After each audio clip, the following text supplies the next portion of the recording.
it's reached them. But on the contrary, we spoke with. They said it's under review.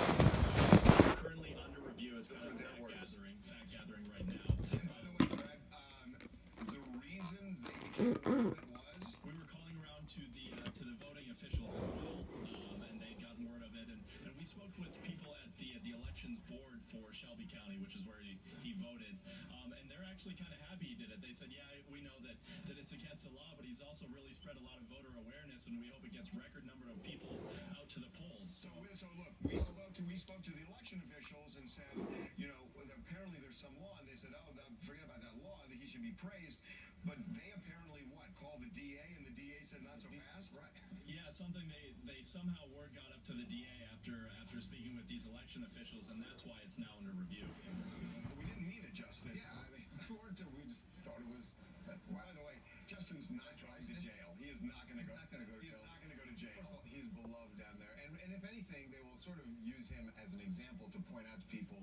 Don't do it. People, it's a new law. Don't do it. Don't do it. And by the way, Brad, they said that nobody's ever been prosecuted under the law.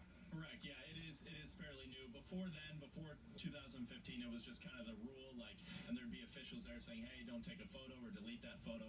But it did come into law last year. Hi, this is Shabby calling from Oceanside, New York. I think Justin taking a picture of himself at the polls is nothing bad. What they should actually think about is changing the laws that instead of verifying signatures, you're looking at IDs versus going after somebody who's promoting people to vote. Well, glad you mentioned it. You bring that up. Glad you mentioned it because we spent all day yesterday working on this story. I should say, while you were at Formula One, we were grinding away, and the reason we did it is when you start watching all the newscasts, NBC, CNN, all the newscasts, they're saying this whole thing about voter fraud is, which Donald Trump keeps talking about. They're saying that he's afraid that there is voter fraud, and they're saying it's completely bogus. They're saying that there's absolutely no voter fraud. So we decided we would make some phone calls, and we spent all day yesterday calling various election officials from different counties around the country to find out if they're concerned about it, because it doesn't seem like they know for sure, but we wanted to find out about A, what the process was in terms of how people were voting, and B, whether that process opens itself up to possible fraud where somebody can come in, pretend they're somebody else, and cast a ballot, cast 2 ballots, cast 3 ballots, cast 10 ballots. And the reality is, it's possible in a lot of counties, and there is concern. Yeah, Harvey, so we found out that, well, this is nothing new, that there are a handful of states that don't require IDs to vote, and there's a whole controversy with that, but the reality is, because of that, a lot of these counties are diverting to using signature recognition. We should explain what that means, Heather. If I go into a polling place and I say I want to vote, they say, okay, what's your name, sir? And I say, and they pull the voter roll and they see my signature in the voter rolls and they compare a signature that I give them here with a signature in the voter roll. And if it matches, then I get to vote. I get a ballot.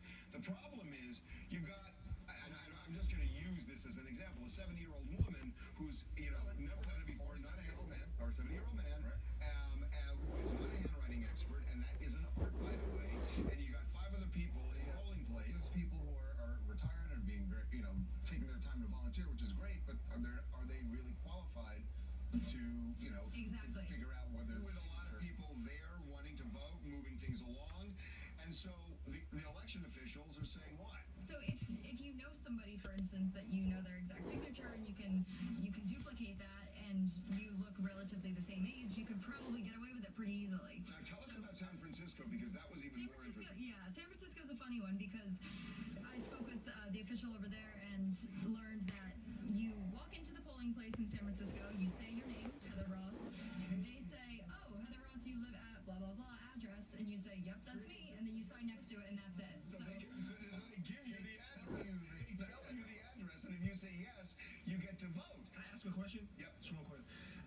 The way that they're doing this right now, that we've been conducting elections in the United States over the past, I'd say, 50 or 60 years. No, they required ID for a long time. More of the the signature record. They're starting to do signature that's not brand new. Why is there any reason to believe that there's going to be widespread voter fraud in this case? Oh, I can give you the answer. Go for it. And by the way, a nonpartisan answer. Yeah.